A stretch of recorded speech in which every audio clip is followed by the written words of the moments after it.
दोस्तों, welcome to my video. आज मैं आप सभी के लिए यूनिट डिजिट मतलब इकाई का अंक निकालना बताऊंगी। इकाई का अंक निकालना बहुत ही आसान होता है यदि आप कुछ रूल्स को फॉलो करते हैं।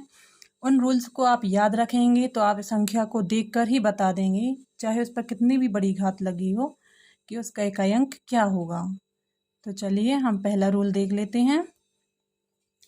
फर्स्ट रूल है हमारा, यदि किसी संख्या का इकाई अंक 1, 5, 6 है तो उस संख्या का कितनी भी बड़ी घात लगी होगी उसका कोई फर्क नहीं पड़ेगा उस पर, अर्थात उसका इकाई अंक वही रहेगा 1, 5 और 6 पर। ये हमें तीनों संख्याएं याद रखनी हैं। इनको हम एग्जाम्पल के रूप में भी देख लेते हैं। जैसे 1 का वर्ग 1 ही होता है, 1 पर कितनी भी बड़ी घात लगी होगी उसका मान हमेशा 1 ही होगा।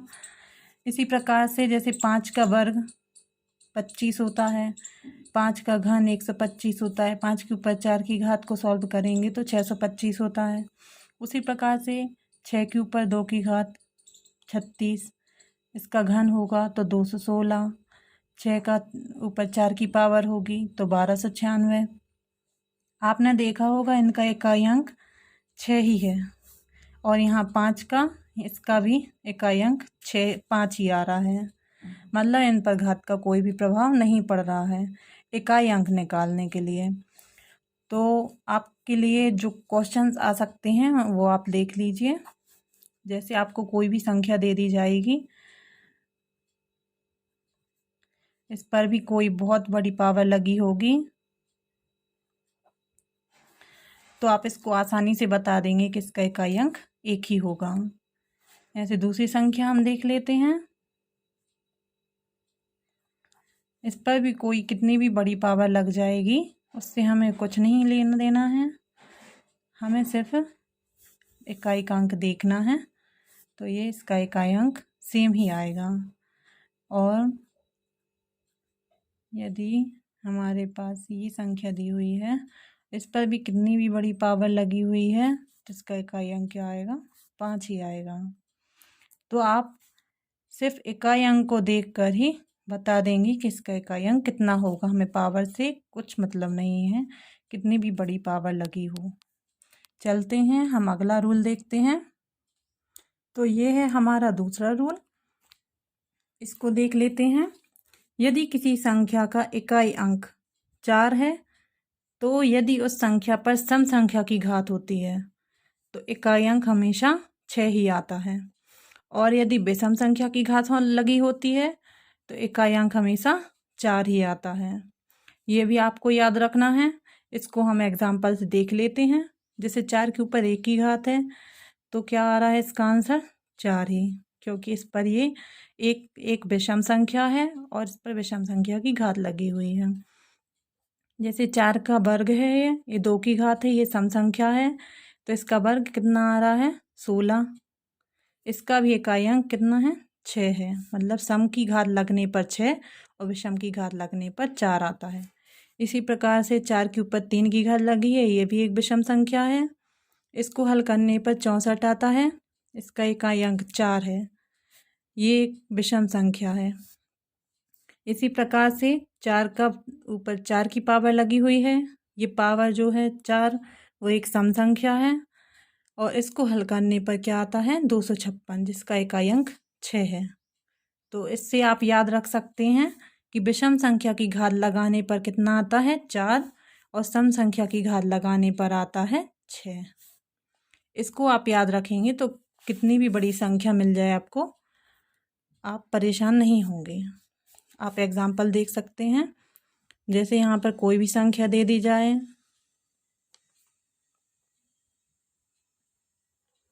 ये है हमारी संख्या, इस पर हम लगा देंगे यदि पावर ये, तो यहाँ हम देखते हैं कि ये पावर जो है विषम है, क्योंकि इसका इकाई अंक एक विषम संख्या है, तो इसका इकाई अंक क्या आ जाएगा, 4।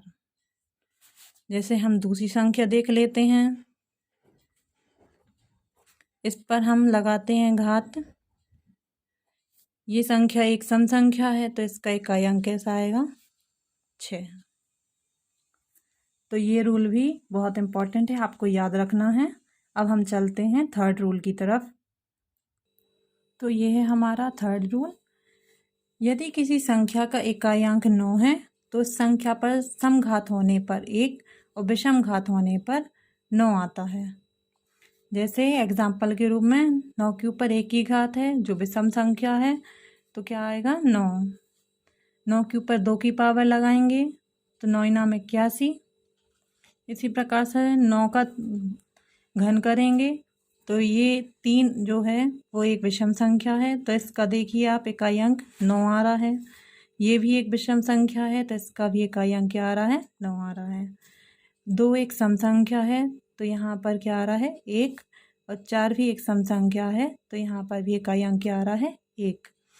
तो ये रूल भी आपको अच्छे से याद रखना है। यदि सम की घात होगी तो 1 आएगा और विषम की घात होगी तो 9 ही आएगा। एग्जाम्पल के रूप में हम देख लेते हैं कुछ संख्याओं को।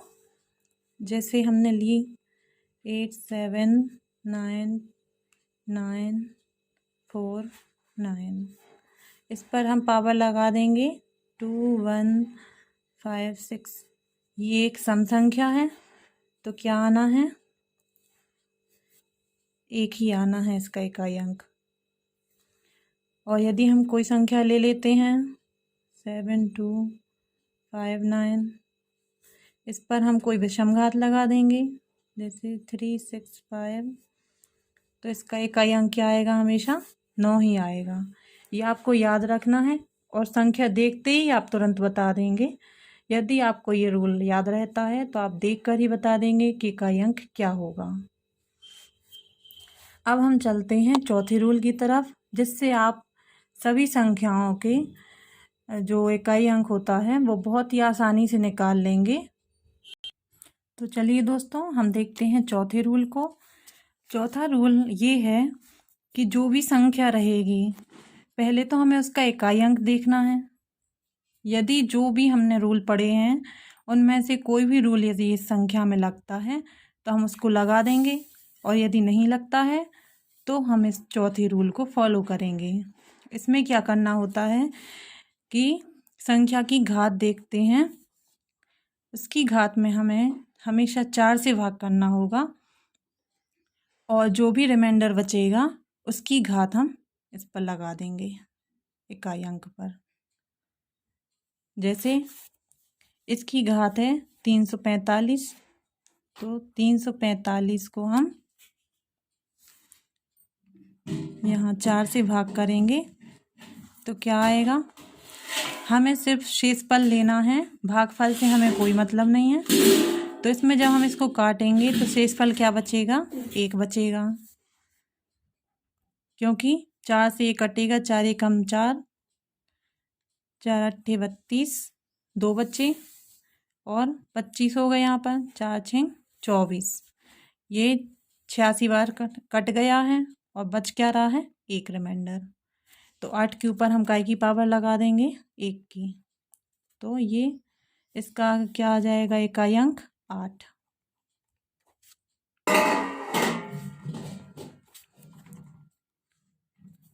है ना ये आसान। इसी प्रकार से हम इस वाली संख्या को हल करेंगे। इसका पावर जो है 88 है, तो 88 को हम 4 से भाग करेंगे तो इस पर शेषफल क्या बचेगा, 4 एकम 4, 4 दूनी 8 और 4 दूनी 8। मतलब ये पूरी कट चुकी है संख्या, इसमें रिमाइंडर क्या बच रहा है 0। आपको ये भी याद रखना है किसी भी घात को जब हम 4 से काटेंगे उसका रिमाइंडर यदि 0 बचता है तो जो इस संख्या का इकाई अंक है उस पर 4 की पावर लग जाती है, 0 की पावर नहीं लगेगी, उस पर 4 की पावर लग जाएगी। तो यहाँ हम जो संख्या का इकाई अंक है क्या है 8 है। अब यहाँ पर तो 0 आ गया है तो इस पर हम कितने की पावर लगा देंगे 4 की, और इसको हल कर लेंगे 8 इंटू 8 के ऊपर 3 की घात। अब हम 8 का घन जानते हैं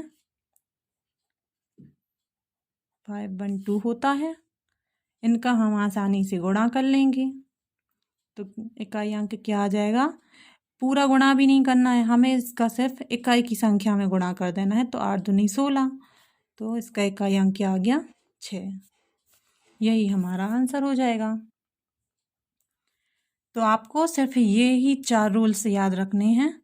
और यहाँ पर आपको ध्यान रखना है कि घात को जब हम 4 से काटेंगे तो जो भी शेषफल बचता है, ये क्या है शेषफल, जो भी शेषफल बचता है उसकी पावर लग जाती है इस संख्या के इकाई अंक पर, और उसको हम हल कर लेंगे तो क्या आ जाएगा, आंसर आ जाएगा ये हमारा। और यदि वो घात पूरी पूरी कट जाती है और रिमाइंडर 0 बचता है तो उस संख्या के इकाई अंक पर 4 की घात आ जाएगी, और फिर हम उसको आसानी से हल कर लेंगे तो हमारा आंसर हमें मिल जाएगा। आ गया आप लोगों को समझ में। दोस्तों यदि आपको मेरा समझाना अच्छा लगता है और मेरी वीडियो अच्छी लगती है तो प्लीज़ लाइक करें।